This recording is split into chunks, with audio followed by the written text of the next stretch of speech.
ഒന്ന് ആലോചിക്കണാറുണ്ട്, മണിച്ചേട്ടൻ ഉണ്ടായിരുന്നെങ്കിൽ.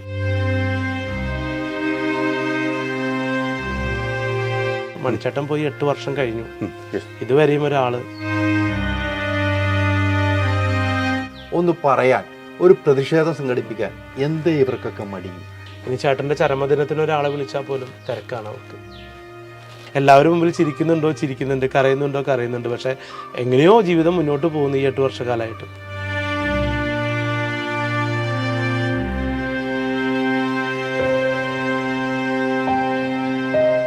ചിലപ്പോൾ ചില സമയത്ത് ചേട്ടൻ വന്നു എന്നുള്ള സന്തോഷം, സ്വപ്നത്തിൽ ചേട്ടൻ വരുമ്പോൾ ചേട്ടൻ വന്നൂലോ എന്ന്. പക്ഷെ നേരം വെളുക്കുമ്പോഴാണ് ചേട്ടൻ ഇല്ല എന്നുള്ള യാഥാർത്ഥ്യം നമ്മൾ മനസ്സിലാക്കുന്നത്. എല്ലാ കാര്യങ്ങളും ശരിയാക്കി തന്നതും ഒപ്പത്തിന് ഫൈറ്റ് ചെയ്യാൻ നിന്നും ചേട്ടൻ തന്നെയായിരുന്നു. തീർച്ചയായിട്ടും വലിയൊരു പ്രത്യാഘാതം തന്നെ ഇവിടെ സംസ്കാര രംഗത്തുണ്ടാവും. നേരത്തെ പറഞ്ഞ രാഷ്ട്രീയത്തിലൊക്കെ ചെലുത്താൻ പറ്റിയ ശക്തിയായിരുന്നു ചേട്ടൻ. പൊതുജനങ്ങളുടെ സ്നേഹം, അതൊക്കെ ഇന്നാണ് ഞാൻ മൊബൈൽ നോക്കുമ്പോഴാണ് മനസ്സിലാക്കുന്നത്. അപ്പോഴാണ് നമ്മുടെ മനസ്സ് ഉരുകുന്നത്. അപ്പോൾ ഈ ഡ്രൈവർ പിന്നെ എൻ്റെ അടുത്ത് വന്നിരുന്നിട്ട് പറയും, എൻ്റെ മണിച്ചേട്ടൻ്റെ അനിയനല്ലേ, നിങ്ങളെ വഴിയിൽ നിർത്തിയിട്ട് പോയാൽ ഞങ്ങളുടെ മണിച്ചേട്ടൻ പൊറുക്കില്ല.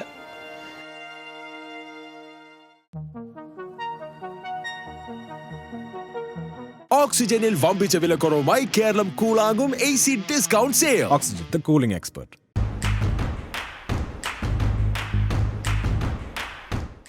നമസ്കാരം. കുറച്ച് ദിവസമായി വാർത്ത പ്രഷർ കണ്ടുകൊണ്ടിരിക്കുകയാണ്. എങ്കിൽ ഇന്ന് ഞാൻ വരാനുള്ള പ്രത്യേക സാഹചര്യമുണ്ട്. എൻ്റെ ഏറ്റവും അടുത്ത സുഹൃത്ത് തന്നെയാണ്.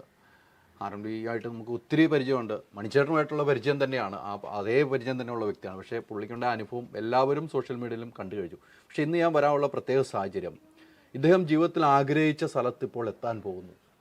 ഈ ഒരു സന്തോഷ വാർത്ത ദുഃഖത്തോടു കൂടി തന്നെ അറിയിക്കുകയാണ്. നമസ്കാരം. സന്തോഷം.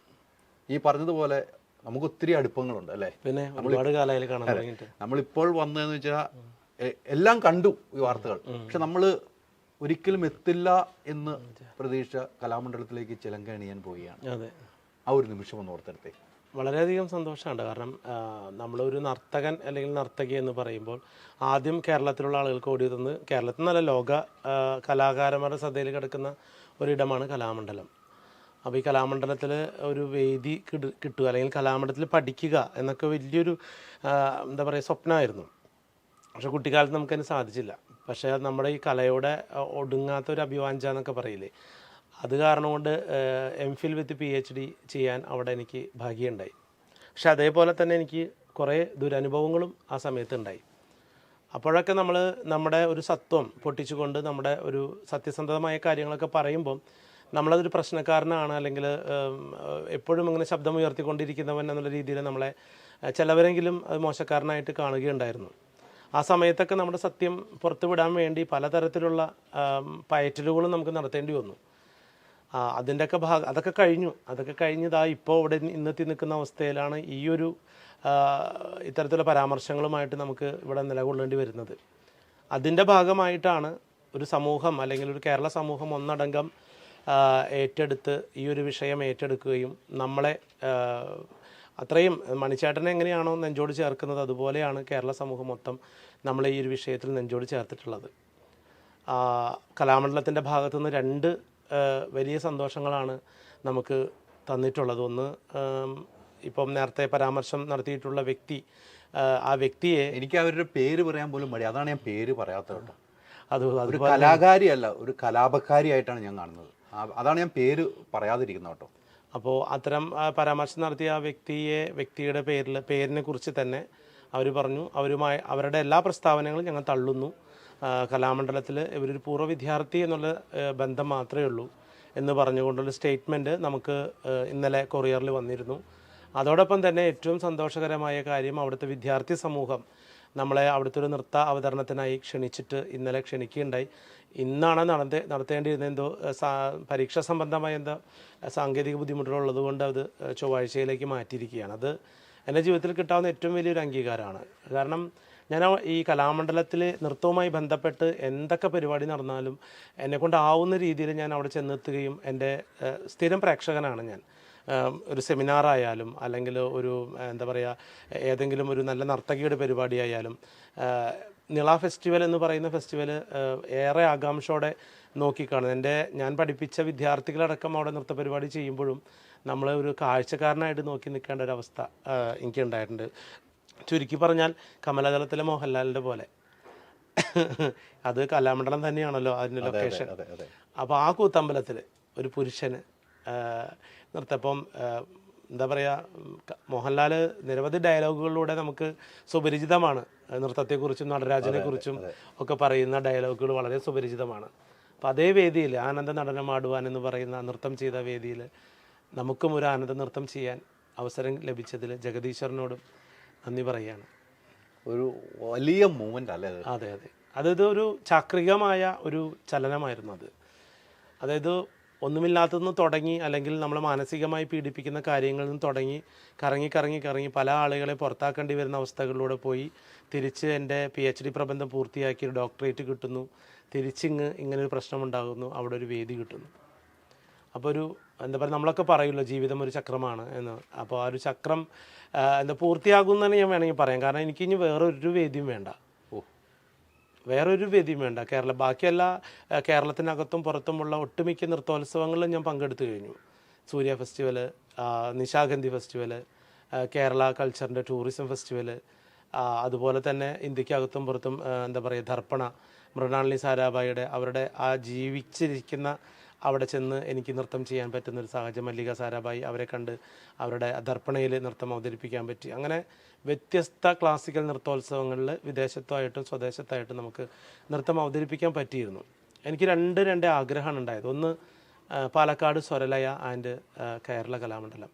എനിക്ക് ഈ 2 നൃത്തോത്സവങ്ങളിൽ പങ്കെടുക്കണം എന്നാണ് എൻ്റെ ഏറ്റവും വലിയ ആഗ്രഹമായിരുന്നത്. പക്ഷെ പാലക്കാട് സ്വരലയ ഇപ്പോഴും നമ്മളെ എന്താ പറയുക ഒരു ശത്രുതാ മനോഭാവത്തോടു കൂടിയാണോ എന്താണെന്ന് അറിയില്ല, ഇപ്പോഴും അങ്ങോട്ട് അടുപ്പിക്കുന്നില്ല നമ്മളെ. ഈ പ്രശ്നങ്ങളുണ്ടായിട്ടൊന്നും അവരിൽ ഇല്ല. മറ്റൊന്ന് കേരള നമ്മുടെ സംഗീത അക്കാദമി നമ്മുടെ വലിയൊരു വിഷയം കഴിഞ്ഞതിന് ശേഷം നമുക്കൊരു സംഗീത അക്കാദമിയുടെ നൃത്ത പുരസ്കാരം ലഭിച്ചെങ്കിലും ഇതുവരെയും ഒരു ചലങ്ക കെട്ടാനുള്ള വേദി സംഗീത അക്കാദമിയിൽ നിന്ന് ഉണ്ടായിട്ടില്ല. ഈ വിഷയത്തിൽ ഒരു പ്രതികരണം വന്നിട്ടുണ്ടല്ലോ അല്ലേ? അല്ല, ഈ വിഷയത്തിൽ പ്രതികരിച്ചിട്ടുണ്ട്. അവരെല്ലാവരും നമുക്ക് അനുകൂലമായി തന്നെയാണ്. അതായത് ഇതൊരു പുതിയ ഭരണസമിതിയാണ്, അന്നുണ്ടായ ഒരു ഭരണസമിതിയല്ല. അവർക്കായിരുന്നു നമ്മളോട് അയിത്തം. അത് ഏറെ ശ്രദ്ധിക്കപ്പെടേണ്ടതെന്ന് വെച്ച് കഴിഞ്ഞാൽ എന്നെ എങ്ങനെയാണോ ഒരു കാലഘട്ടത്തിൽ ഉപദ്രവിച്ചത്, ഞാനിതായിട്ട് പറയല്ല, ജനനവും മരണവും മനുഷ്യ സഹിതമാണ്. ആ വ്യക്തി മരിച്ചെന്നാണ് ഇങ്ങനൊരു നിലപാട് കേരള കലാമണ്ഡലത്തിൽ അല്ലെങ്കിൽ സംഗീത അക്കാദമിക്ക് നമുക്ക് അനുകൂലമായി പറയേണ്ടി വന്നത്. അതായത് അന്നത്തെ നമുക്ക് പ്രതികൂലമായി നിന്ന നമ്മുടെ അന്നത്തെ സെക്രട്ടറി രാധാകൃഷ്ണൻ നായർ മരിച്ച ദിവസമാണ് ഈ സംഭവം സംഗീത അക്കാദമിയുടെ ഭാഗത്ത് നിന്ന് ഇങ്ങനെ നമുക്ക് അനുകൂലമായൊരു ഇങ്ങനെ ഈ ഒരു പ്രശ്നവുമായി സഹകരിച്ചുകൊണ്ട് പുതിയ ഭരണസമിതി നമുക്ക് ഒരു വിധി പറയുന്നത്. തീർച്ചയായും ഈ പാലക്കാട് അവർക്ക് എന്താണ് ഈ അയിത്തം ഇപ്പോഴും എനിക്കറിയില്ല. കേരള സംഗീത അക്കാദമി പോലെ തന്നെ ഒരു ചെറിയൊരു ഇത് എവിടേക്കോ ഉണ്ട് ചേട്ടാ നമ്മുടെ സമൂഹത്തിൽ. ഇപ്പം ഒരു സത്യഭാമ തുറന്നു പറയുന്നത് വെച്ച് കഴിഞ്ഞാൽ ആക്രമണ സ്വഭാവത്തോടെ തുറന്നു പറഞ്ഞു. ഇത്തരം സ്വഭാവങ്ങളുള്ള ഒരുപാട് ആളുകൾ നമ്മുടെ സമൂഹത്തിൽ ഇനിയുമുണ്ട്. സാംസ്കാരിക രംഗങ്ങളിൽ ഇരിക്കുന്നവരും ചില കലാസ്ഥാപനങ്ങൾ പഠിപ്പിക്കുന്ന അധ്യാപകരൊക്കെ ചില കുട്ടികൾക്ക് മാനസിക വിഷമം ഉണ്ടായിട്ടൊക്കെ നമ്മളെ വിളിക്കുകയും സംസാരിക്കുകയൊക്കെ ചെയ്തിട്ടുണ്ട്. എന്താണ് ഞങ്ങൾ ഫർദർ നടപടിയിലേക്ക് പോകേണ്ടത്? കാരണം ഇതിൻ്റെ എക്സ്പീരിയൻസ് എനിക്കാണല്ലോ, കാരണം ഇതിൻ്റെ ഏറ്റവും വലിയ അനുഭവസ്ഥ. അതെ, അപ്പോൾ ഈ ഇരയെ തേടി ഇപ്പോൾ ഉള്ള പല ഇരകളും എന്നെ വിളിക്കാറുണ്ട്. ഞങ്ങൾ ഇനി എന്താണ് ചെയ്യേണ്ടത്, അടുത്ത നടപടി എങ്ങനെയാണ് ഒരു കംപ്ലൈൻറ്റ് നമുക്ക് പോകാൻ സാധിക്കുക എന്നൊക്കെ പറഞ്ഞിട്ട്. അപ്പോൾ എനിക്ക് തോന്നിയ ഒരു കാര്യം, സമൂഹത്തിൽ എന്നെ ഒരു ദളിത് സമൂഹത്തിൽ വന്ന ഒരു നർത്തകൻ എന്നുള്ള രീതിയിലും എന്നെ കണ്ടുകൊണ്ട് ഇപ്പം കുറേ വിദ്യാർത്ഥികളുടെ ഇൻ്റർവ്യൂ ഒക്കെ എനിക്ക് കാണാൻ പറ്റി ഈ ഒരു കാലഘട്ടത്തിൽ. അപ്പോൾ അവർ പറയുന്നത് ഞങ്ങൾ കലാമണ്ഡലത്തിലായാലും RLVയിലായാലും പഠിക്കാൻ ചേർന്നത് RLV രാമകൃഷ്ണൻ മാസ്റ്റർ ഒരു ഐഡൻറ്റിഫിക്കേഷൻ കണ്ടിട്ടാണെന്ന് പല വിദ്യാർത്ഥികളും സ്റ്റേറ്റ്മെൻറ്റ് കൊടുക്കുന്നത് കണ്ടു ഞാൻ. അപ്പോൾ അപ്പോഴൊക്കെയാണ് എനിക്ക് തോന്നിയത്, കാരണം ഇത് ഞാൻ പ്രതികരിച്ചില്ലായിരുന്നുവെങ്കിൽ ഇവരോടൊക്കെ ചെയ്യുന്ന വലിയ ക്രൂരതയായി പോയേനെ. കാരണം അവർ നമ്മളെ ഒരു പ്രതിനിധിയായിട്ട് കാണുന്നു. ആ പ്രതിനിധി മിണ്ടാതെ ഇത് കേട്ടുകൊണ്ട് നിശബ്ദനായിട്ട് ഇരിക്കുകയാണെങ്കിൽ സമൂഹത്തിൽ ഇനിയും ഇതുപോലെ പുഴുക്കുത്തലുകൾ വീണ്ടും വന്നു ചേർന്നുകൊണ്ടിരിക്കും.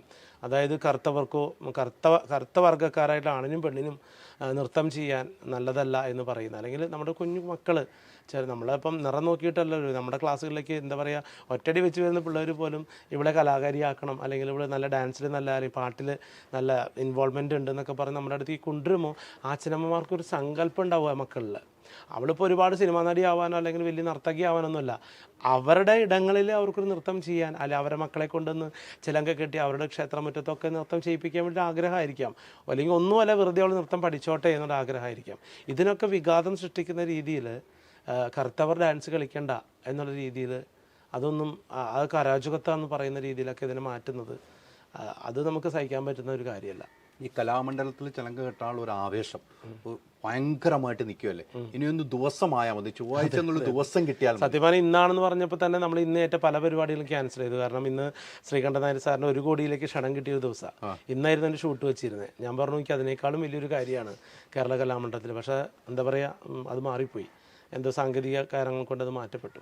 ഞാൻ ഇന്ന് പോകുന്നു പറഞ്ഞിട്ട് നേരത്തെ വരുന്നത് എനിക്ക് എന്റെ വ്യൂ പോയിന്റ് അതായിരുന്നു. കലാമണ്ഡലത്തിൽ ചിലങ്ക കെട്ടാൻ പോവുകയാണ്. അതെ അതെ അതെ, അത് വലിയൊരു പോയിന്റ് ആയിരുന്നു. അതാണ് ഞാൻ തേടിയെത്തിയത്. മറ്റതൊക്കെ ഞാൻ വിട്ടു. പക്ഷെ അവിടെ ഈ സത്യഭാമ എന്ന് പറയുന്ന ആ കലാപകാരിയുടെ ഒരു വാക്ക് നമുക്കൊരു ഗുണം ചെയ്തു എന്നും കൂടെ ഞാൻ പറയേണ്ടതായി. നമ്മളെ ഉപദ്രവിച്ചെങ്കിലും, അല്ലെങ്കിൽ അവരും നമ്മളെ തിരിച്ചറിയില്ലായിരുന്നു അല്ലെ, അങ്ങനെ ഇങ്ങടെയല്ലേ, അവരും തിരിച്ചറിയില്ലായിരുന്നു. ഇത്രയും നാളും നമ്മളെ അകറ്റി നിർത്തി ഒരു തിരിച്ചറിഞ്ഞല്ലോ. ഇനി നമുക്ക് വേണ്ട പാലക്കാടാണ് അല്ലേ. അത് ഇതൊക്കെ ചില ഇടങ്ങളിൽ ഇപ്പം നവോത്ഥാനം പറയുന്ന പല ആളുകളുടെ ഇടയിലും ചിന്തകൾക്ക് മാറ്റം വന്നിട്ട്, അതായത് കുറേ സീനിയർ ആയിട്ടുള്ള ആളുകളുണ്ടല്ലോ. ഇപ്പം നൃത്തത്തെക്കുറിച്ച് പറയുന്നത് ആരാണ്? സീനിയർ ആയിട്ടുള്ള നൃത്ത അധ്യാപകരാണ്.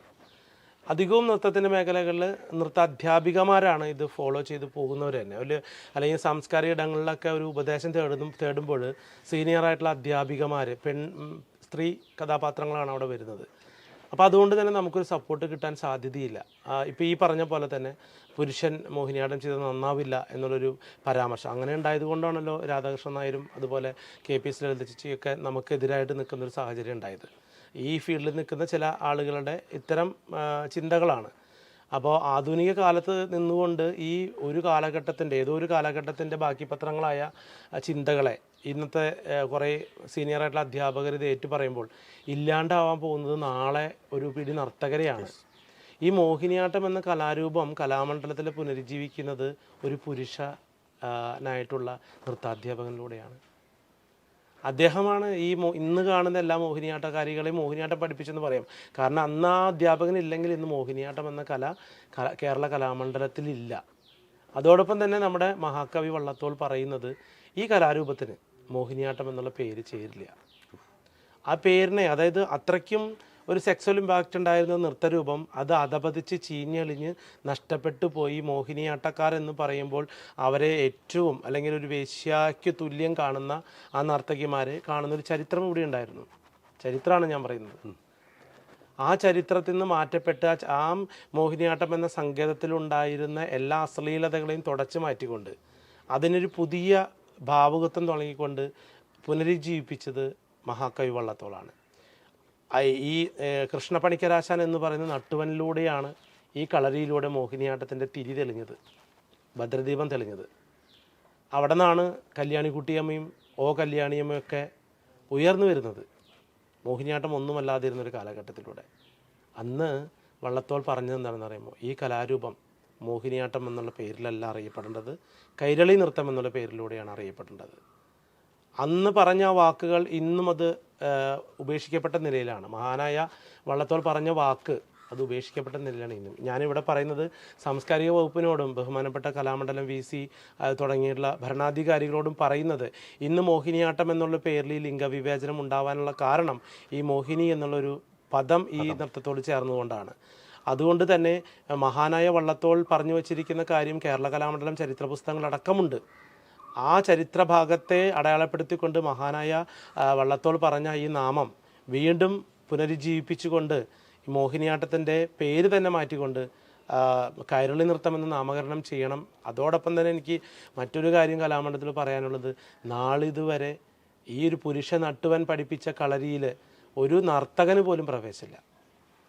കലാമണ്ഡലം ഡീംഡ് യൂണിവേഴ്സിറ്റി ആയ ഈ സാഹചര്യത്തിൽ അവിടെ നൃത്ത വിഭാഗത്തിലേക്ക് ആൺകുട്ടികളെ കൂടി പ്രവേശിപ്പിക്കണം എന്നുള്ള അഭിപ്രായം ഒരു പുരുഷ നർത്തകൻ എന്നുള്ള രീതിയിൽ ഞാൻ സമർപ്പിക്കുകയാണ്. ഈ അടുത്ത കാലത്താണ് അവിടെ കഥകളിയിൽ പെൺകുട്ടികളെ അഡ്മിറ്റ് ചെയ്തിട്ടുള്ളൂ. ഇപ്പോൾ വിദേശികളായിട്ടുള്ള ഒരുപാട് പുരുഷന്മാരും സ്ത്രീകളും മോഹിനിയാട്ടവും കഥകളിയും ഒക്കെ ഇവിടെ വന്ന് പഠിച്ചു പോകുമ്പോൾ സ്വദേശികളായിട്ടുള്ള നമുക്ക് ഈ ലിംഗവിവേചനം കാരണം കൊണ്ട് കലാമണ്ഡലത്തിൽ അഡ്മിഷൻ നിഷേധിക്കപ്പെടുകയാണ്. ഇതെന്തൊരു വിരോധാഭാസമായിട്ടുള്ള കാര്യങ്ങളാണ്. അപ്പം ഇത്തരം കാര്യങ്ങൾ ഇവിടെ ഉറങ്ങിക്കിടക്കുമ്പോഴും സമൂഹം ഇതുപോലൊരു പൊട്ടിത്തെറിക്കലുണ്ടാവുമ്പോൾ മാത്രമാണ് എന്തെങ്കിലും ചർച്ചകൾ ഉണ്ടാവുന്നുള്ളൂ, കണ്ണു തുറക്കുന്നുള്ളൂ. ആ ചർച്ചകൾ അവിടെ അവസാനിക്കുകയും ചെയ്യാണ്, ഒരു തീരുമാനത്തിലേക്ക് എത്തുന്നില്ല. അതാണ്.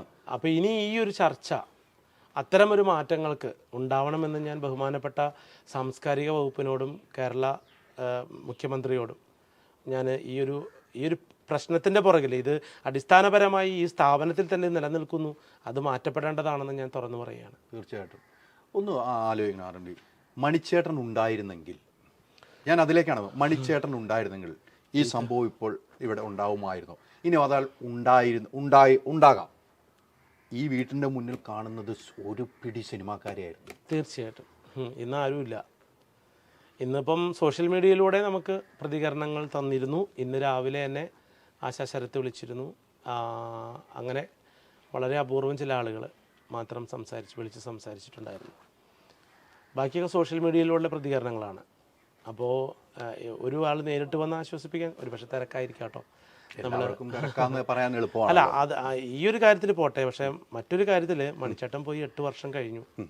ഇതുവരെയും ഒരാൾ അങ്ങനെ ഒരു പിന്തുണയുമായിട്ട് ഏതെങ്കിലും കാര്യത്തിൽ നമ്മൾ സംഗീത അക്കാദമി വിഷയത്തിൽ നമുക്ക് ഒരു ആത്മഹത്യ ടെൻഡൻസി അല്ലെങ്കിൽ അങ്ങനെ ഒരു പരിശ്രമം നടന്നു, അല്ലെങ്കിൽ അതിനുശേഷം നമ്മളൊന്ന് കൈപ്പിടിച്ച് ഉയർത്താൻ ആരെങ്കിലും ചേട്ടൻ്റെ കൂടെ വർക്ക് ചെയ്ത നടന്മാരുണ്ടായിരുന്നു. അതുപോലെ ആ സഹപ്രവർത്തകരായിട്ടുള്ള ആളുകൾ സംവിധായകരായിട്ട് മാറിയിട്ടുണ്ടായിരുന്നു. ഒരുപാട് പ്രൊഡ്യൂസേഴ്സിനെ സഹായിച്ചിട്ടുണ്ട് ചേട്ടൻ, 10 പൈസ പ്രതിഫലം വാങ്ങിക്കാതെ. ഞാൻ വിളിച്ചു പറയല്ല, അല്ല, എനിക്കറിയാം, എനിക്കും അറിയാവുന്ന ഒരാളാണ്. ഇന്നത്തെ സാഹചര്യം കണക്കിലെടുത്തിട്ട് ഒരു ചെറിയ അവസരം, എനിക്ക് വർഷത്തിൽ 1-2 സിനിമയിൽ ചെറിയ വേഷം മതി. ഞാൻ പറഞ്ഞത് സിനിമാ നടനാവാൻ വേണ്ടിയിട്ടല്ല. ഇന്നത്തെ സമൂഹത്തിൽ നമുക്ക് ഒരു നർത്തകൻ എന്നുള്ളൊരു ക്വാളിറ്റി നമ്മളിലുണ്ടല്ലോ. അപ്പോൾ എനിക്ക് ഇത് വെച്ചിട്ട് എനിക്ക് നൃത്ത പരിപാടികൾ അവതരിപ്പിച്ച് മുന്നോട്ട് പോകാമായിരുന്നു, എൻ്റെ ജീവിതം മുന്നോട്ട് കൊണ്ടുപോകാം. കാരണം ഇത്രയും ക്വാളിഫൈഡ് ആയിട്ട് നമുക്കൊരു ജോലി, ഒരു പ്ലേസ്മെൻറ്റ് കിട്ടിയില്ല ഈ ഇത്രയും വർഷമായി.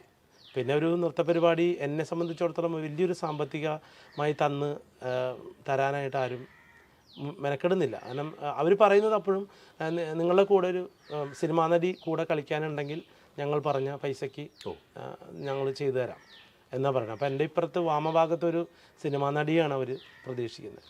അപ്പോൾ എനിക്കപ്പോൾ സിനിമയുടെ ഇതില്ലാത്തത് കൊണ്ടാണ് മണ്ണിയുടെ അനിയൻ എന്നുള്ള രീതിയിൽ ഇപ്പോൾ നമ്മൾ 4-5 സിനിമകളൊക്കെ ചെയ്തുവെങ്കിലും അത്തരമൊരു വാല്യൂ നമുക്ക് വന്നിട്ടില്ല.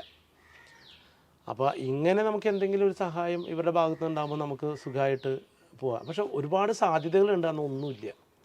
ഒരുപാട് സാധ്യതകളുണ്ട്. എന്ത്, എനിക്കൊരു അസിസ്റ്റൻറ്റ് പ്രൊഫസറായിട്ട് കയറാനുള്ള സാധ്യതയുണ്ട്, അത് കിട്ടുന്നില്ല. എന്നാൽ നിങ്ങളൊക്കെ വിചാരിക്കുന്നു മണിച്ചേട്ടൻ്റെ അനിയനല്ലേ. എന്നോട് ഒരുപാട് ആൾക്കാർ ചോദിക്കാറുണ്ട്, ബസ്സിൽ യാത്ര ചെയ്യുമ്പോൾ, ട്രെയിനിൽ യാത്ര ചെയ്യുമ്പോൾ, എന്തുകൊണ്ടാണ് ഇങ്ങനെയൊക്കെ യാത്ര ചെയ്യുന്നത്, നിങ്ങൾക്ക് സിനിമയിൽ അഭിനയിക്കാമല്ലോ, മണിച്ചേട്ടൻ്റെ അനിയനായുമ്പോൾ ആരെങ്കിലുമൊക്കെ ചോദിച്ച അവസരം തരില്ലേ എന്നൊക്കെ ചോദിച്ചുകൊണ്ട് ഒരുപാട് ആൾക്കാർ സൗഹൃദ സംഭാഷണത്തിൽ സംസാരിക്കാറുണ്ട്. പക്ഷെ ഞാൻ എവിടെയാണ് ചെന്ന് ചോദിക്കുക, ആരോടാ ചെന്ന് ചോദിക്കുക? അപ്പോൾ നമ്മളൊരു നടൻ എന്നുള്ള രീതിയിൽ നമുക്ക് അത്യാവശ്യം കഴിവ് തെളിയിച്ച പടങ്ങൾ എന്തായാലും നിങ്ങളുടെ കയ്യിലുണ്ടല്ലോ. നമ്മുടെ കയ്യിലുണ്ട്. തീറ്ററപ്പായി നമ്മളാണ് ഡിജിറ്റൽ റൈറ്റ്സ് വാങ്ങിയിരിക്കുന്നത്. അപ്പോൾ അത്തരം പടങ്ങളിൽ നമ്മുടെ പ്രകടനങ്ങൾ കാണുമ്പോൾ, പടത്തിൻ്റെ വിജയപരാജയങ്ങൾ എന്തോ ആവട്ടെ, ഒരു ആർട്ടിസ്റ്റ് എന്നുള്ള രീതിയിൽ ഒരു പെർഫോമൻസിനെ നോക്കുമ്പോൾ ഇയാളെ കൊണ്ട് ഇപ്പം ഞാൻ ചെയ്തത് മോശമാണെങ്കിൽ പോലും ഇയാളുടെ ടാലൻ്റ് ഉണ്ട്, ചെയ്തെടുപ്പിക്കാം എന്നെങ്കിലും ഒരു തോന്നലില്ല ആരെങ്കിലും ഇല്ല. അങ്ങനൊരു വരവ് ആരുടെ ഭാഗത്തുനിന്ന് ഉണ്ടായില്ല. ആ ഒരു വിഷമം വലിയ വിഷമമാണ് അല്ലേ? വിഷമം എന്ന് വെച്ചാൽ ഞാൻ നേരത്തെ പറഞ്ഞല്ലോ, സിനിമാ നടനാകുക അല്ലെങ്കിൽ സെലിബ്രിറ്റി ആകുക എന്നുള്ളൊരു ആഗ്രഹമല്ല. നമുക്ക് ഇതിൻ്റെ ഭാഗമായിട്ട് നമ്മുടെ ഒരു ജീവിതം, ഒരു നൃത്ത പരിപാടികളൊക്കെ മുന്നോട്ട് കൊണ്ടുപോകുന്നതിനൊപ്പം തന്നെ ചേട്ടൻ ചെയ്തു വെച്ച ഒരുപാട് കാര്യങ്ങളുണ്ട്. ഒരുപാട് സഹായങ്ങൾ ചോദിക്കുന്ന ആൾക്കാർ ഇവിടെ വരുന്നുണ്ട്. അവർക്കൊക്കെ എന്തെങ്കിലും, ഇപ്പോൾ ഒരു ക്യാൻസർ പേഷ്യൻറ്റ്, അങ്ങനെ ഒരുപാട്. ഇപ്പോഴാണ് ചെറിയൊരു വരവ് കുറഞ്ഞിട്ടുള്ളൂ. കാരണം ഇവിടെ വന്നാൽ ഒന്നുമില്ല കിട്ടാൻ, അല്ലെങ്കിൽ ഇതാണ് നമ്മുടെ സാഹചര്യം എന്നുള്ളത് ആൾക്കാർ മനസ്സിലായത് കൊണ്ട് ഇപ്പോൾ അങ്ങനെ വരുന്നെങ്കിലും നമുക്ക് സമൂഹത്തിന് വേണ്ടി എന്തെങ്കിലും നിലകൊള്ളാൻ ചേട്ടൻ്റെ പേരിൽ എന്തെങ്കിലുമൊക്കെ ചെയ്യാൻ സാധിക്കുകയാണെങ്കിൽ, എന്തായാലും നമുക്കിങ്ങനെ മനസ്സുണ്ടല്ലോ, ആ മനസ്സിന് സാമ്പത്തികമില്ലാതെ നമുക്കൊന്നും ചെയ്യാൻ കഴിയില്ല. ഈ വിരലിലുണ്ടാവുന്ന ആളുകൾ മാത്രമാണ് സോഷ്യൽ മീഡിയയിലൂടെ വന്ന് അല്ലേ? ആശാ ശരത്ത് വന്നു, നവ്യ നായർ വന്നു അല്ലേ? സോഷ്യൽ മീഡിയയിലാണ്. സോഷ്യൽ മീഡിയ ആശാ ശരത്ത് നേരിട്ട് നവ്യ വിളിച്ചിരുന്നു? ഇല്ല. ആശാ ശരത്ത് നേരിട്ട് വിളിച്ചിരുന്നു. ഇതൊന്നും അല്ലാതെ സുരേഷ് ഗോപി അദ്ദേഹത്തിന് കുടുംബക്ഷേത്രത്തിലേക്ക് എന്തുമായിക്കോട്ടെ ക്ഷണിച്ചു അല്ലേ? അപ്പോൾ ആ താങ്കൾ പറഞ്ഞു എനിക്കുള്ളൂ, ഒരു സിനിമ മേഖല ഒരാളെങ്കിലും ഇങ്ങനെ പറഞ്ഞല്ലോ എന്ന് ഞാൻ പറഞ്ഞു. അത് 8 വർഷം കഴിഞ്ഞിട്ട് ഒരു വിളി വന്നതുകൊണ്ടാണ്. അത് 8 വർഷം നമുക്ക് ഇതിനകം അതായത് നമ്മുടെ കുടുംബത്തിൽപ്പെട്ട ആളുകൾ എന്നുള്ള രീതിയിലാണ് നമ്മൾ ഇവരെയൊക്കെ കണ്ടത്. എന്തെന്ന് വെച്ച് കഴിഞ്ഞാൽ ചേട്ടനുള്ള സമയത്ത് നമ്മൾ അങ്ങനെയാണല്ലോ ഇവർ നമ്മളോട് പെരുമാറിയിട്ടുള്ളത്. അതെ അതെ. സ്വന്തം സഹോദരനെ പോലെ, അല്ലെങ്കിൽ നമ്മുടെ വീട്ടിൽ വന്ന് കിടക്കുന്നു, ഉറങ്ങുന്നു, ഭക്ഷണം കഴിക്കുന്നു, നമ്മൾ വിളമ്പി കൊടുക്കുന്നു. ഇവർ വരുമ്പോൾ നമുക്കൊരു ഉത്സവമാണ്. ചേട്ടൻ പോയതോട് കൂടി ഇത് അങ്ങോട്ട് പോകുമ്പോൾ നമ്മുടെ മനസ്സിൽ അവിടെ എല്ലാം ആർ&ബി ആ വീടിൽ ഓടി നടക്കുക. അതെ അല്ലേ? അതെ. ഇവരോടൊപ്പം അപ്പൊ നമ്മൾ ഇവരുടെ ഒരു പ്രസൻസ് നമ്മൾ ആഗ്രഹിച്ചത്. എൻ്റെ സഹോദരനെ പോലെ കണ്ടവരാണ് ഇവരെല്ലാവരെയും. ഇവർക്ക് എല്ലാവർക്കും എന്നെ അറിയാം. കണ്ണൻ എന്ന പേരിൽ ഇവർക്ക് എന്നെ എല്ലാവർക്കും അറിയാം. ഇന്നിപ്പോൾ നമ്മളുടെ അവസ്ഥ എങ്ങനെയായിട്ട് പോലും ഇപ്പോൾ ആരുമില്ല. നേരത്തെ പറഞ്ഞ പോലെ ഒന്നും കൂടെ പറഞ്ഞ് ഞാൻ ആ വിഷമം പിൻവലിക്കുകയാണ്. തിരക്കായിരിക്കും അവർക്ക്. അതുകൊണ്ട് നമ്മൾ അങ്ങനെ പ്രതീക്ഷിക്കുന്നു. കാരണം എല്ലാവരും തിരക്കുള്ളവരാണല്ലോ. ഇനി ചേട്ടൻ്റെ ചരമദിനത്തിന് ഒരാളെ വിളിച്ചാൽ പോലും തിരക്കാണ് അവർക്ക്. ഒരാളെ കിട്ടാൻ നിവൃത്തിയില്ല. കാരണം സിനിമയെ റെപ്രസെൻ്റ് ചെയ്ത് ആരെങ്കിലും ഒരാൾ വരുത്തണം അല്ലെങ്കിൽ എന്നുള്ളത് കൊണ്ട് നമ്മൾ പലവരും വിളിക്കും. പക്ഷേ ഇതാണ് അവസ്ഥ. ഞാൻ ഉൾക്കൊണ്ട് തന്നെയാണ് ചോദിച്ചത് ഈ കാര്യങ്ങൾ. ഞാൻ ഈ വിഷയങ്ങളുണ്ടായിട്ട് നമ്മൾ പല സോഷ്യൽ മീഡിയയിൽ നോക്കുന്നു, ഒരാളുടെ ഒരു പ്രതികരണം കാണുന്നില്ല. അല്ലേ? ഇത് ഇന്നല്ല, ഇതിനു മുമ്പും വിഷയങ്ങളുണ്ടായി. ഇത് വലിയ സമൂഹം ഏറ്റെടുത്തൊരു വിഷയമായി മാറി. അല്ലെ? വലിയ സമൂഹം, ലോകത്തുള്ള എല്ലാ മലയാളികളും ഏറ്റെടുത്തൊരു വിഷയമായി. എന്നിട്ട് പോലും ഒരു തൻ്റെ അടുത്തോടു കൂടി ഒന്ന് ഇറങ്ങി ഒന്ന് പറയാൻ, ഒരു പ്രതിഷേധം സംഘടിപ്പിക്കാൻ എന്തേ ഇവർക്കൊക്കെ മടി? ഇപ്പം ഞാൻ സിനിമാ നടനല്ലാത്തത് കൊണ്ടായിരിക്കാം. വേണമെങ്കിൽ സിനിമാ നടൻ്റെ അനിയനാണല്ലോ. അവിടെയാണ് ഞാൻ മണി ഉണ്ടായിരുന്നെങ്കിൽ, മണിച്ചേട്ടൻ ഉണ്ടായിരുന്നെങ്കിൽ ഈ വീട്ടിൽ സിനിമാക്കാരുടെ തിരക്കായിരിക്കും. അതെ തീർച്ചയായിട്ടും. കാരണം ഞാൻ മണിച്ചേട്ടൻ കാണണ്ടേ? അല്ലേ? എന്താണ് ഞാൻ കാണുന്നത്? അത് അന്നോ ഒപ്പം നിന്ന ഒരു വ്യക്തി എന്നുള്ള രീതിയിൽ നിങ്ങൾക്കത് പറയാൻ സാധിക്കും. ഞാൻ പറഞ്ഞാൽ അത് വേറെ രീതിയിൽ ആൾക്കാർ വേറെ രീതിക്ക് തെറ്റിദ്ധരിക്കും. എനിക്ക് തോന്നുന്നു മണിച്ചേട്ടൻ പറഞ്ഞൊരു കാര്യം ഇപ്പോഴും ഉണ്ട്. ചെറുപ്പത്തിൽ ആണ് കണ്ണൻ എന്ന് വിളിക്കുന്ന ആളുകൾ ഓടി നടക്കുമ്പോൾ അന്ന് മണിച്ചേട്ടൻ പറഞ്ഞൊരു ഓർമ്മ എൻ്റെ മനസ്സിൽ വന്നു. ഇവനെ ഡാൻസ് പഠിപ്പിക്കണം, ഇവൻ ഡാൻസുകാരനാകാനാണ് ഇഷ്ടം. എപ്പോഴും നിങ്ങൾ തമ്മിൽ വാക്കുകൾക്കുണ്ടാവും, തർക്കങ്ങളുണ്ടാവും, തമാശക്കാണ്. അല്ലെ? ഇതൊക്കെ ഒരു ചരിത്രമല്ല വീട്ടിൻ്റെ ഉള്ളിൽ? തീർച്ചയായിട്ടും. ഇവിടെ ഇപ്പം എന്താ പറയുക, ഞങ്ങൾ ചേട്ടനെ എന്നെ വിഷമിപ്പിക്കുന്ന സമയത്ത് അമ്മ പറയും ഇവനെ ഞങ്ങൾ പിച്ചക്കാരന് കൊടുക്കും, വിൽക്കാൻ പോവാണ് എന്നൊക്കെ പറയുമ്പോൾ ചേട്ടൻ ഭയങ്കര പേടിയാണ്. അപ്പോൾ നമ്മളെ കൂടുതൽ സ്നേഹിക്കും. അങ്ങനെയാണ് ഞങ്ങളുടെ ഈ 8 മക്കളെന്ന് പറയുന്നത്. ഞങ്ങൾ അതുപോലെ ജീവിച്ചവരാണ്. ഞങ്ങൾ എന്താ പറയുക, ആനന്ദം ദരിദ്രത്തിലാണെങ്കിലും ഞങ്ങൾ അന്ന് അത്രയും സന്തോഷത്തിലാണ് ഞങ്ങൾ ജീവിച്ചു പോകുന്നത്. പക്ഷേ ദുഃഖം ഉണ്ടായതെന്ന് വെച്ച് കഴിഞ്ഞാൽ ചേട്ടൻ പോയതിന് ശേഷം ഞങ്ങളുടെയൊക്കെ കുടുംബ ബന്ധങ്ങളെക്കുറിച്ച് വളരെ മോശമായിട്ട് സോഷ്യൽ മീഡിയയിലൊക്കെ പ്രചരിച്ചപ്പോൾ ഈ സത്യം എങ്ങനെ തുറന്ന് പറയും അല്ലെങ്കിൽ ഇവരെങ്ങനെ തുറന്ന് കാണിക്കുമെന്നുള്ളൊരു സംഭവം ഉണ്ടായിരുന്നു. അതിൽ നീറി നിൽക്കുകയാണ് ഇപ്പോഴും നമ്മൾ. ഇവരൊക്കെ ആ ഒരു രീതിയിലാണ് കാണുന്നത്. എൻ്റെ സഹോദരൻ മരിച്ചിട്ട് അതൊന്ന് അന്വേഷിക്കണം എന്ന് പറഞ്ഞപ്പോൾ പലവരും അതുവരെ കൂടെ നിന്ന പലവരും മാറി. എനിക്ക് അതിനെക്കുറിച്ച് അറിയണമല്ലോ. അപ്പം ആ പോസ്റ്റ്മോർട്ടം റിപ്പോർട്ടിൽ Mani was died on methyl alcohol poisoning എന്ന് പറയുമ്പോൾ നമ്മളത് വെറുതെ ഇരിക്കാൻ പറ്റും? ഈ കേരള സമൂഹം മുഴുവനും നമ്മളെ അന്വേഷിച്ച് വരുന്ന സമയത്ത് നമ്മളത് ഒന്നിനും പോയില്ലേ എന്ന് ചോദിക്കുമ്പോൾ നമുക്കതിന് നിയമത്തിൻ്റെ ഉപദേശം നമുക്കറിയാനും സന്നദ്ധമായി നിൽക്കണം. നമുക്കറിയാനുള്ള ആഗ്രഹം ഉണ്ടല്ലോ എങ്ങനെ ഇത് നഷ്ടപ്പെട്ടു പോയി. അപ്പോൾ അത് വന്നപ്പോഴേക്കും ആൾക്കാർ പറഞ്ഞു അവൻ പേരെടുക്കാനാണ്, അല്ലെങ്കിൽ ചേട്ടൻ്റെ സ്വത്ത് തട്ടിപ്പറിക്കാനാണ് എന്നൊക്കെ പറഞ്ഞുകൊണ്ട് പല വശങ്ങളിൽ നിന്നുള്ള പല കുത്തലുകളും ഇതൊക്കെ നമുക്ക് സഹിക്കേണ്ടി വന്നു. എന്തായാലും അങ്ങനെ പറയുന്നത് എന്തേ ഇപ്പോഴും ഈ വീട്ടിൽ താമസിക്കുന്നു? ഇത് എന്താ പറയുക, ഇത് ഞങ്ങളുടെ അല്ല ഞാൻ പറയാം അവരോട് എന്തേ ഇപ്പോഴും ഈ വീട്ടിൽ താമസം, ആ ഒരു ചോദ്യം. അല്ല, ഞാൻ ചേട്ടനുള്ള സമയത്ത് ഇപ്പം നിങ്ങൾക്കറിയാം ഭയങ്കര ഒരു നാണംകുണിയായിരുന്നു. ചേട്ടൻ സിനിമയിലേക്ക് പോകുമ്പോഴോ അല്ലെങ്കിൽ ചേട്ടൻ്റെ കൂടെ യാത്ര ചെയ്യാനോ നിങ്ങളാരും എന്നെ അവിടെ കണ്ടിട്ടുണ്ടാവില്ല. ഇവിടെ മാത്രമേ കാണുന്നുണ്ടാവുള്ളൂ. ഒരു ലൊക്കേഷനിലോ ഒരു അടിച്ചു പൊളിച്ച് പരിപാടിയിലൊന്നും ഒരു വേദിയിലൊന്നും ഞാൻ വരാറില്ല.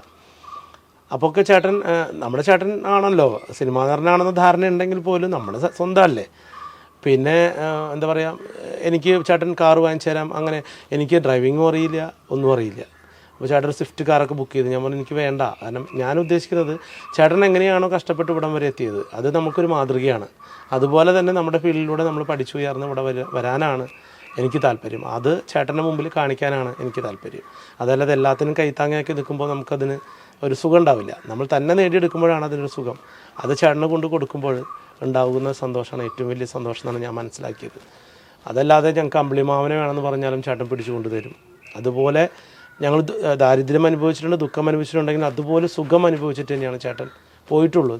വയറ് നിറയെ ആഹാരം, വസ്ത്രം, സന്തോഷം, യാത്രകൾ, സിനിമകൾ എന്ന് വേണ്ട എല്ലാ കാര്യങ്ങളെയും ഞങ്ങളെ സന്തോഷിപ്പിച്ചിട്ടുണ്ട് ചേട്ടൻ ഈ കുറഞ്ഞ കാലയളവിനുള്ളിൽ. ഞങ്ങളുടെ ബന്ധങ്ങൾ അങ്ങനെയായിരുന്നു, ഞങ്ങളുടെ സഹോദര ബന്ധങ്ങളും കുടുംബ ബന്ധങ്ങളും അങ്ങനെയായിരുന്നു.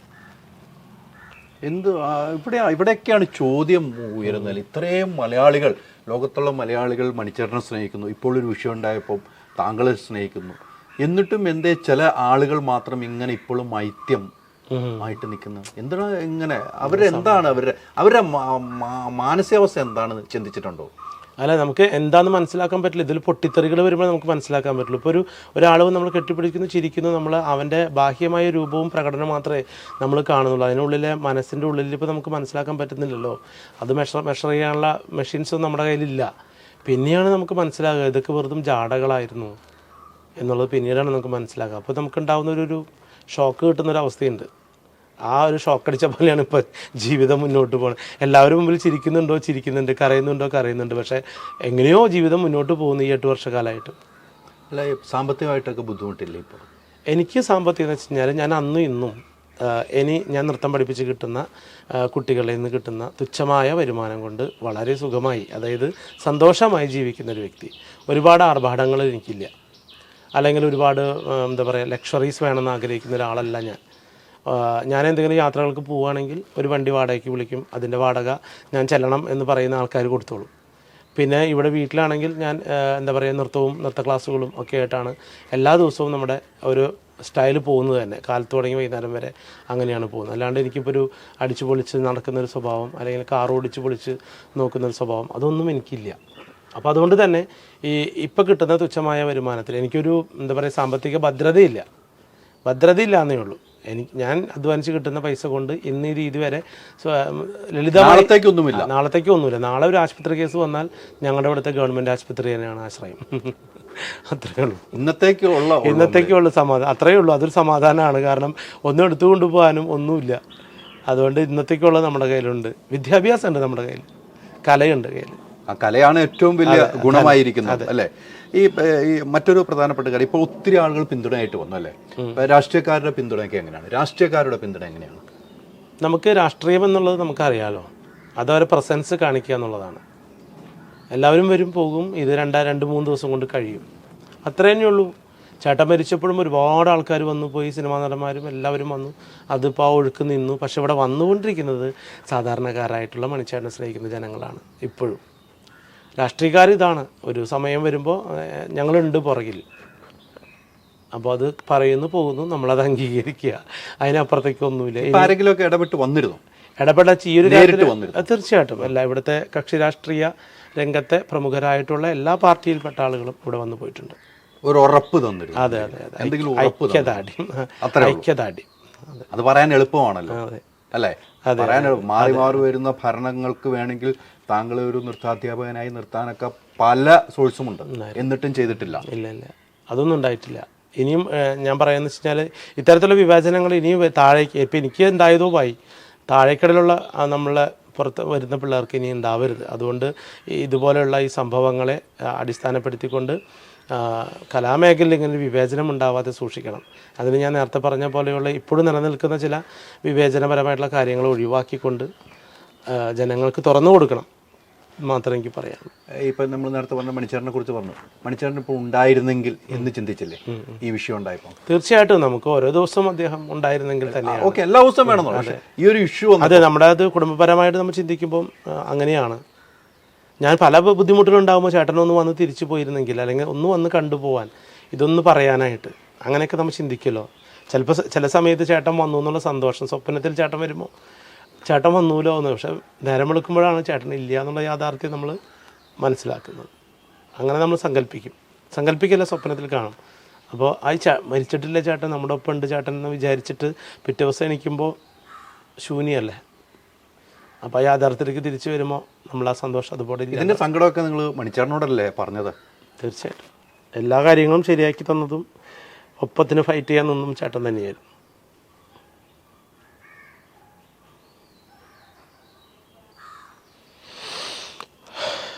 ഒത്തിരി വേദനിപ്പിച്ചിട്ടുണ്ട് താങ്കൾ, ഒത്തിരി വേദന അനുഭവിച്ചിട്ടുണ്ട്, ഒത്തിരി സങ്കടങ്ങളും അതോടൊപ്പം എല്ലാം ഉള്ളിൽ ഒതുക്കി ചിരിച്ചു നടക്കുന്നൊരു രമേഷിനെയാണ് ഞാൻ കണ്ടിരിക്കുന്നത്. എപ്പോഴും ചിരിച്ചു നടക്കുന്ന ഓരോന്ന് ചോദിക്കുമ്പോൾ വീണ്ടും സങ്കടത്തിലേക്ക്. താങ്കൾ എത്രമാത്രമാണ് ആ മണിച്ചേട്ടൻ്റെ അടുത്തേക്ക് ഇഴുകിച്ചേർന്നു എന്നുള്ളതിൻ്റെ തെളിവാണ് ഇപ്പോഴും താങ്കൾ ഈ കണ്ണ് നിറയുന്നുണ്ടെങ്കിൽ. പറയുന്നവർ പലതും പറയും, പക്ഷേ താങ്കളുടെ വേദന ശരിക്കും അറിയാവുന്ന ഒരു വ്യക്തി ഹൈദരലി എന്ന നിലയിൽ തന്നെ ഈ കാര്യങ്ങൾ ഞാൻ ചോദിച്ചതും. ഞാൻ കണ്ടിരിക്കുന്ന ഇവിടെ വരുമ്പോൾ ഓടിച്ചാടി നടക്കുന്ന ഒരു കൂട്ടുകാരനെ പോലെ, കൂടപ്പുറപ്പിനെ പോലെ അല്ലായിരിക്കും മണിച്ചേട്ടൻ്റെ കൂടെ ഓടി നടക്കുന്നത്. ഞാൻ കണ്ടിരിക്കുന്നത് അങ്ങനെയാണ്. ഇവിടെയാണ് ഇന്നത്തെ ആ സാഹചര്യം വീണ്ടും വീണ്ടും നമ്മൾ ഓർത്തെടുക്കുന്നത്. ഇപ്പോൾ ഉണ്ടായിരുന്നെങ്കിൽ എനിക്കൊരു കൈത്താങ്ങാകുമായിരുന്നു എന്ന്. ആ ചിന്താഗതിയാണ് താങ്കളെ ഇങ്ങനെ, അല്ലേ? ഇപ്പം ഈ സത്യഭാമ എന്ന് പറയുന്ന വൃത്തികെട്ട ആള് ഇങ്ങനെ പറഞ്ഞപ്പോഴും അമ്മയെ വിളിച്ചു, പെറ്റ തള്ള സഹിക്കില്ല എന്ന്. ആ ഒരു വിളി, അമ്മയാണ് വിളിച്ചത്, സ്വന്തം അമ്മയാണ് വിളിക്കുന്നത്. ആ ഒരു സാഹചര്യം മണിച്ചേട്ടനും കൂടെ ഉണ്ടായിരുന്നെങ്കിലൊന്ന് ആലോചിക്കൂ. തീർച്ചയായിട്ടും വലിയൊരു പ്രത്യാഘാതം തന്നെ ഇവിടെ സംസ്കാര രംഗത്തുണ്ടാവും. നേരത്തെ പറഞ്ഞ രാഷ്ട്രീയത്തിലൊക്കെ ചെലുത്താൻ പറ്റിയ ശക്തിയായിരുന്നു ചേട്ടൻ. എന്തെങ്കിലും ഒരു നിലപാടുകൾ ഇന്ന് തന്നെ ഉണ്ടായേനെ, അന്ന് തന്നെ ഉണ്ടായേനെ. ചേട്ടൻ ഉണ്ടായിരുന്നെങ്കിൽ ഒരു ചർച്ചയ്ക്കും അല്ലെങ്കിൽ ഇതുപോലത്തുള്ള കാര്യങ്ങൾക്ക് നിൽക്കാതെ പെട്ടെന്ന് തന്നെ ഒരു നിലപാടുകൾ അന്ന് തന്നെ സർക്കാരിൻ്റെ ഭാഗത്തു നിന്ന് അന്ന് തന്നെ തീരുമാനം ഉണ്ടായേനെ. എന്ത് വൈകുന്നു? ഒരു വൈകും. ഇപ്പോൾ ഇത്ര വൈകാരികമാകുന്നത് നമുക്ക് ഏറ്റവും വേണ്ടപ്പെട്ട ആൾക്കാർ നമ്മുടെ അടുത്തെത്തുമ്പോഴാണ്. ചിലപ്പോൾ സാധാരണ ഒരു ഒരുപാട് ചാനലിൽ ഇൻ്റർവ്യൂ ചെയ്യുമ്പോൾ നമുക്കൊന്നും അങ്ങനെ ഒരു ഫീൽ ഉണ്ടാവില്ല. നമ്മുടെ ജീവിതവും ചേട്ടനും ഒക്കെ കുടുംബമൊക്കെ ആയിട്ട് ബന്ധപ്പെട്ട് നിൽക്കുന്ന ആളുകൾ നമ്മുടെ അടുത്തേക്ക് എത്തുമ്പോൾ തീർച്ചയായിട്ടും ഒരു വേദനയുണ്ടാവും. അപ്പോഴായിരിക്കും നമ്മളറിയാതെ ചങ്കുപൊട്ട്. ഇന്നലെ മിനിഞ്ഞാന്നാളും ഞാനൊരു മരം പോലെയായിരുന്നു. എന്തൊക്കെയോ നടക്കുന്നുണ്ട്, പോകുന്നുണ്ട്. പക്ഷെ ഇന്നാണ് എൻ്റെ റിയാലിറ്റി മനസ്സിലാക്കുന്നത്. പൊതുജനങ്ങളുടെ സ്നേഹം, അതൊക്കെ ഇന്നാണ് ഞാൻ മൊബൈൽ നോക്കുമ്പോഴാണ് മനസ്സിലാക്കുന്നത്. അപ്പോഴാണ് നമ്മുടെ മനസ്സ് ഉരുകുന്നത്. എന്തായാലും പിടിച്ചു നിൽക്കാണ്ട് വയ്യല്ലോ മരിക്കുന്നത് വരെ. എന്തൊക്കെ പിടിച്ചു നിന്നു അല്ലേ? അതെ, ഏറ്റവും വലിയ നഷ്ടമായിരുന്നു. പിന്നെ ചേട്ടൻ പോയതിനു ശേഷം നമ്മളെങ്ങനെ തുടർന്ന് ജീവിക്കും എന്നുള്ളൊരു ചിന്തയുണ്ടായിരുന്നല്ലോ. അവിടെ നിന്ന് നമ്മൾ സമൂഹത്തിൽ എൻ്റെ ചേട്ടനെ കുറിച്ച് പറഞ്ഞ അപമതികൾ ഒരുപാട് ഞാൻ കേട്ടു. അപ്പോൾ ചേട്ടൻ്റെ ശബ്ദമായിട്ട് എനിക്ക് മാറേണ്ടി വന്നു. പലയിടത്തും എനിക്ക് സംസാരിക്കേണ്ടി വന്നു. ഈ പറയുന്ന കൂടെ നിന്ന കുറേ താരങ്ങൾ വരെ നമ്മളെ ശത്രുപക്ഷത്ത് നിർത്തേണ്ടി വന്നു. പക്ഷേ അവർക്ക് മനുഷ്യേട്ടൻ മരിച്ചിട്ട് വിഷമമുണ്ടെങ്കിൽ ഞങ്ങൾ കുടുംബക്കാർക്ക് ഞങ്ങളുടെ ഗൃഹനാഥനും കൂടപ്പിറപ്പും അച്ഛനും അമ്മയുമായിട്ടുള്ള ആളാണ് പോയിട്ടുള്ളത്. അപ്പോൾ ഞങ്ങളുടെ വിഷമം എന്താണെന്ന് അവർ മനസ്സിലാക്കേണ്ടതായിരുന്നു. എല്ലാവരെയും അല്ല ഉദ്ദേശിച്ച ചില ആളുകളെ. മനസ്സിലായി. എല്ലാ യാത്രയിലും, ഇപ്പോഴുള്ള യാത്രയിലും മണിച്ചേട്ടൻ്റെ മടിയിലിരുന്നാണ് യാത്ര ചെയ്യുന്നൊരു വിശ്വാസത്തിലല്ലേ യാത്ര ചെയ്യുന്നത്? അതായത് ഓരോ ഇടങ്ങളിലും ചേട്ടൻ്റെ ആത്മാക്കളും അതൊക്കെ ഓരോ അംശങ്ങളായിട്ട് ഓരോരുത്തരായിട്ട് എവിടെയെങ്കിലും ചെന്ന് എന്തെങ്കിലും പെട്ടുപോയാൽ തന്നെ നമ്മുടെ മുമ്പിലേക്ക് ഓടിയെത്തും. ഞാൻ ഒരു ഉദാഹരണം, ഈ അടുത്ത് കലാമണ്ഡലത്തിന് മുമ്പിൽ നിൽക്കുകയാണ് ഞാൻ. അപ്പോൾ ഇനി ബസ് കിട്ടുമോ എന്നൊരു പേടിയുണ്ടായിരുന്നു. തന്നെ ഞാൻ പ്രൈവറ്റ് ബസ്സുകളൊക്കെ കഴിഞ്ഞു. അവിടുത്തെ ഇതുപോലെ തന്നെ ഞാൻ പറഞ്ഞില്ല, എല്ലാ പരിപാടിയും ഞാൻ കാണാൻ പോകും. അപ്പോൾ ആ പരിപാടി നിന്ന് കഴിഞ്ഞപ്പോഴാണ് പിന്നെ ഇനി ബസ് എപ്പോഴാണ് കിട്ടുക. അപ്പോൾ അലക്ഷ്യമായിട്ട് ഞാൻ വന്ന ട്രാൻസ്പോർട്ടിനെ കൈ കാണിച്ചു കഴിഞ്ഞ് ട്രാൻസ്പോർട്ട് ബസ് കുറേ അങ്ങ് ദൂരത്ത് കൊണ്ട് നിർത്തി. അത് കഴിഞ്ഞിട്ട് ഞാൻ ഓടിച്ചെന്നു. ബസ്സിലല്ല, ഞാൻ കണ്ടക്ടർ ഇങ്ങനെ കൈ കാണിച്ച് വിളിച്ചു വരാൻ പറഞ്ഞിട്ട്. അപ്പം ഞാൻ ഓടി അവിടം വരെ, ഏകദേശം ഒരു 500 മീറ്ററോളം ഓടേണ്ടി വന്നിട്ടുണ്ടായിരുന്നു അവിടെ നിന്ന്. അപ്പോൾ കഴിഞ്ഞപ്പം എനിക്ക് തോന്നുന്നു സ്വിഫ്റ്റ് പോലത്തെ ഒരു ബസ്സായിരുന്നു. അപ്പോൾ അതിലെന്ന് വെച്ചാൽ കണ്ടക്ടർ കം ഡ്രൈവറാണല്ലോ. അപ്പോൾ ഈ ഓടിച്ച ഡ്രൈവർ വണ്ടി നിർത്തിയിട്ട് പിന്നെ കണ്ടക്ടറോട് ഡ്രൈവ് ചെയ്യാൻ പറയാണ്. അപ്പോൾ ഈ ഡ്രൈവർ പിന്നെ എൻ്റെ അടുത്ത് വന്നിരുന്നിട്ട് പറയും, എൻ്റെ മണിച്ചേട്ടൻ്റെ അനിയനല്ലേ, നിങ്ങളെ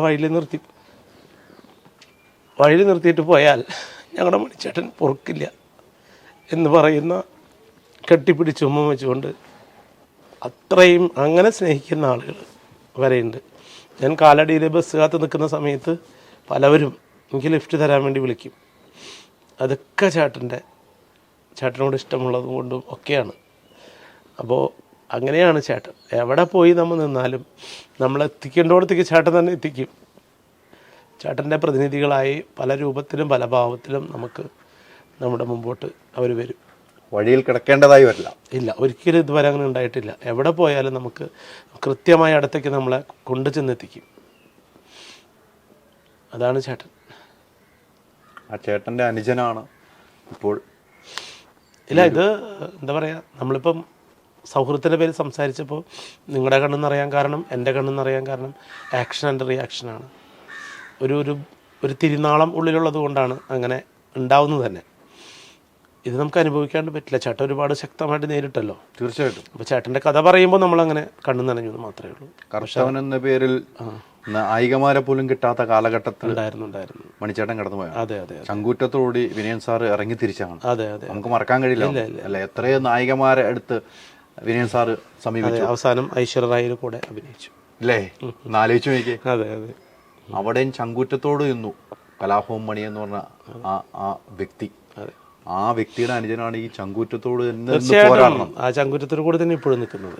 പോരാട്ടമാണ് വിജയിക്കുന്നത്. ഇവിടെ ഞാൻ നേരത്തെ പറഞ്ഞല്ലോ, നമ്മുടെ കണ്ണുനീരുകൾ ചേട്ടനുമായി ഷെയർ ചെയ്യുന്ന ആ പഴയ കാലങ്ങളെ ഓർമ്മിപ്പിക്കുമ്പോൾ ഉണ്ടാവുന്ന ഒരു അതെ തീർച്ചയായിട്ടും സൗഹൃദത്തിന്റെ ഭാഗമായി. അല്ലെങ്കിൽ ഒരിക്കലും ഇതൊന്നും പറയേണ്ടതില്ല, സംസാരിക്കേണ്ടതല്ല. ഞാൻ ഇന്ന് തേടിയെത്തിയത്, ഞാൻ തുടക്കത്തിൽ പറഞ്ഞു, ഞാൻ തേടിയെത്താനുള്ള കാരണം, ഇന്ന് വരാനുള്ള കാരണം, മറ്റതെല്ലാം കഴിഞ്ഞു. ഇന്ന് വരാൻ ഏറ്റവും ആഗ്രഹിച്ച കലാമണ്ഡലത്തിൽ നമ്മൾ ചിലങ്ക കെട്ടാൻ പോവാണ്. ആ ഒരു സന്തോഷം, ഏറ്റവും കൂടുതൽ സന്തോഷം ഇപ്പം മണിച്ചേട്ടനായിരിക്കും. അതെ, ചേട്ടൻ കലാമണ്ഡലത്തിൽ അഡ്മിഷൻ എനിക്ക് MPhil PhD കിട്ടാതായപ്പോൾ MA ബേബി സാറുമായിട്ട് ഭയങ്കര കസർത്ത് നിർത്തിയാണ്. നിങ്ങൾ എന്താണ് SC വിഭാഗത്തിൽപ്പെട്ട ഒരാൾക്ക് അഡ്മിഷൻ കൊടുക്കാത്തതെന്ന് ചോദിച്ചു. അപ്പോൾ അവിടെ 4 സീറ്റുള്ളൂ. 4 സീറ്റും മറ്റു ആൾക്കാർക്ക് റിസർവേഷൻ ഇല്ലാതെ തന്നെ കൊടുത്തു കഴിഞ്ഞു. പിന്നെയാണ് പറഞ്ഞ് ആ റിസർവേഷൻ ഫില്ല് ചെയ്ത് 8 സീറ്റാക്കി. അതിലൊരു സീറ്റ് എനിക്ക് വാങ്ങിച്ചു തന്നു. വാങ്ങിച്ചതെന്ന് വെച്ചാൽ നമുക്ക് അർഹതയുള്ള സീറ്റ്. അത് കഴിഞ്ഞ് പിന്നെ പരീക്ഷ കഴിഞ്ഞു, റാങ്ക് വന്നു, ഫസ്റ്റ് റാങ്ക്, ടോപ്പ് സ്കോററായിരുന്നു. കുറച്ച് നാൾ കഴിഞ്ഞപ്പം മാർക്ക് അങ്ങോട്ട് തിരുത്തി മാറ്റി.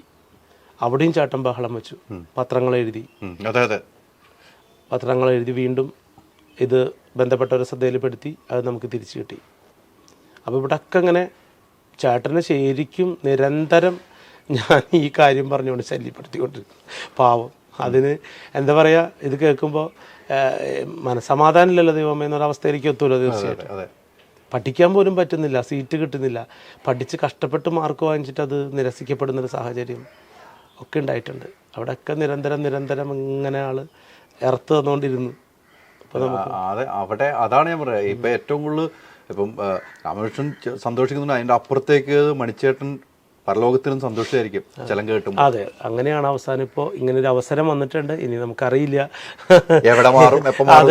നമ്മൾ ചിലങ്ക കിട്ടി അവിടെ ആടിയാൽ മാത്രമേ നമുക്ക് പറയാൻ പറ്റൂ. ഒരു ഓഫർ കിട്ടിയിട്ടുണ്ട് എന്തായാലും. അത്ര തന്നെ. അത് SFI പറഞ്ഞ ഒരു സംഘടന പറഞ്ഞെങ്കിൽ മാറ്റം വരുമെന്ന് ഞാൻ വിശ്വസിക്കുന്നില്ല. ധീരമായി പോരാടുന്ന സംഘടനയാണല്ലോ, അതുകൊണ്ട് നമ്മൾ വിശ്വസിക്കാമെന്ന് മാത്രമേ ഞാൻ പറയൂ. ഇനി മറ്റുള്ളവരെന്താണെന്നും നമുക്ക് പറയാൻ പറ്റില്ല. ഇങ്ങനെയും മാറിയ ചരിത്രങ്ങളൊക്കെ ഉണ്ടല്ലോ അല്ലേ. അതെ അതെ. എന്തായാലും പോരാടുക, കൂടെ ഉണ്ടാവും. തീർച്ചയായിട്ടും നിങ്ങളെപ്പോലെ ആളുകൾ ഇവിടെ ഉണ്ടല്ലോ, കൂടെ ഉണ്ടാവും. കറുത്തതാണ് ഏറ്റവും അഴക്, കറുപ്പിനാണ് അഴകുള്ള എന്ന് നമ്മൾ പാടിക്കേട്ടിട്ടുണ്ട്, നമ്മൾ നേരിട്ടുണ്ട്. ഞാനും കറുപ്പാണ്, നിങ്ങളും കറുപ്പാണ്. എന്തിനേ കറുപ്പിനെ മാറ്റി നിർത്തണം? മാറ്റി നിർത്തുന്നവർ കുഴിയിൽ പോകുമ്പോൾ ഇരുട്ടത്തെ കറുപ്പിലാണ് കിടക്കുന്നതെന്ന് അവരൊരു നിമിഷം ചിന്തിക്കുക. സത്യം അല്ലേ, അതാണ്. അതിനപ്പുറത്തേക്കൊന്നുമില്ല. ഞാൻ ആ സ്ത്രീ എന്ന് മാത്രം പറയാനുള്ളൂ. എനിക്ക് അവരെ ഒരു പ്രാവശ്യം പേര് പറഞ്ഞു, അത് ഞാൻ പൊറുക്കണം കേട്ടോ എൻ്റെ പ്രേക്ഷകർ, ഞാൻ പേര് പറഞ്ഞു പോയി. അത്രയും വെറുക്കപ്പെട്ട ഒരു സ്ത്രീ ഉണ്ടെങ്കിൽ സമൂഹത്തിൽ, ഈ ലോകത്തുണ്ടെങ്കിൽ അവർ മാത്രമാണ്, വേറെ ആരുമല്ല. സ്വന്തം മകൻ്റെ കാര്യങ്ങൾ ഫോണിൽ വിളിച്ച് സംസാരിച്ചവരിപ്പോൾ പുറത്തു വന്നിട്ടുണ്ട്. അല്ല, ഞാൻ അതിൽ പറയുന്ന പെറ്റമ്മ സഹിക്കില്ല എന്ന് പറഞ്ഞിട്ട് എന്നെ പറഞ്ഞതാണ്. അതെ അവരും ഒരു അമ്മയല്ലേ എന്ന് ഞാൻ ചോദിക്കുകയാണ്. അതെ തീർച്ചയായിട്ടും. അവരൊരു അമ്മയാണോ, അവരൊരു സ്ത്രീയാണോ എന്ന് സംശയിക്കേണ്ടി വരുന്നു. ഒരു 10 മാസം പെറ്റ മക്കളുടെ ഒരു അമ്മയാണോ അത്? അങ്ങനെയാണെങ്കിൽ ആ സ്ത്രീക്ക് അങ്ങനെ പറയല്ല. നമ്മൾ തമാശയ്ക്ക് പറയും, പല സ്ഥലങ്ങളിൽ പോകുമ്പോൾ ചില സ്ത്രീകളുടെ സംസാരം അല്ല, തമാശയ്ക്ക് പറയാം, നമ്മൾ ആ സ്ത്രീകളെ താഴ്ത്തി പറയുന്നല്ലോ ഒരിക്കലും. അതിൻ്റെ ഒക്കെ അപ്പുറത്തേക്കുള്ള ഭാഷ. ഇവരുടെ ശാപം ഇവരുടെ നാക്ക് തന്നെയാണ്. പലവട്ടങ്ങളായിട്ട് അങ്ങനെയാണ്, പലവട്ടങ്ങളായിട്ട് കണ്ടത്. താങ്കളെ രാമകൃഷ്ണ ഇതിനു മുമ്പും അവർ വേദനിപ്പിച്ചിട്ടുണ്ടെന്ന് നമുക്കറിയാം. ഞാൻ ഇതെല്ലാം പ്രഷർ കേട്ടുപോയതാണ്, കേൾക്കാത്ത കാര്യങ്ങൾ മാത്രമാണ് നമ്മളിപ്പോൾ സംസാരിച്ചത്. മടിച്ചേട്ടനാണ് നമ്മൾ കൂടുതൽ പോയെന്ന് തോന്നുന്നു അല്ലേ? അതെ അല്ല, അത് തന്നെയാണ് നല്ലത്. കാരണം ഇതിനൊന്നും ഒരു മാറ്റം ഇവരുടെ ഭാഗത്തു നിന്നും ഉണ്ടാവാൻ പോണില്ല. നമ്മൾ ആദ്യമായിട്ട് കാണുമ്പോൾ ഇങ്ങനത്തെ ഒരു സൗഹൃദം ഇതുവരെ നമ്മൾ സംസാരിച്ചിട്ടില്ലായിരുന്നു. അപ്പോൾ എന്തായാലും അതും സംസാരിക്കാൻ പറ്റിയ. അതെ മാറ്റങ്ങൾ സംഭവിക്കട്ടെ. മാറ്റങ്ങൾ ഉണ്ടായാൽ കേരളത്തിന് നല്ലത്, ഇല്ലെങ്കിൽ കേരളത്തിന് നാശം. ഇത്ര മാത്രമേ എനിക്ക് പറയാനുള്ളൂ. എന്നും കൂടെ ഉണ്ടാവും, ഞാനും എൻ്റെ സമൂഹവും കൂടെ ഉണ്ടാവും. ഇത്രയും പിന്തുണ കിട്ടിയിട്ടുണ്ടെന്നാണ് എനിക്ക് തോന്നുന്നത്. അതെ തീർച്ചയായിട്ടും. ഒത്തിരി സന്തോഷം. Okay, thank you so much. ഓക്സിജനിൽ വമ്പിച്ച വിലക്കുറവുമായി കേരളം കൂളാകും AC discount sale. Oxygen, the cooling expert.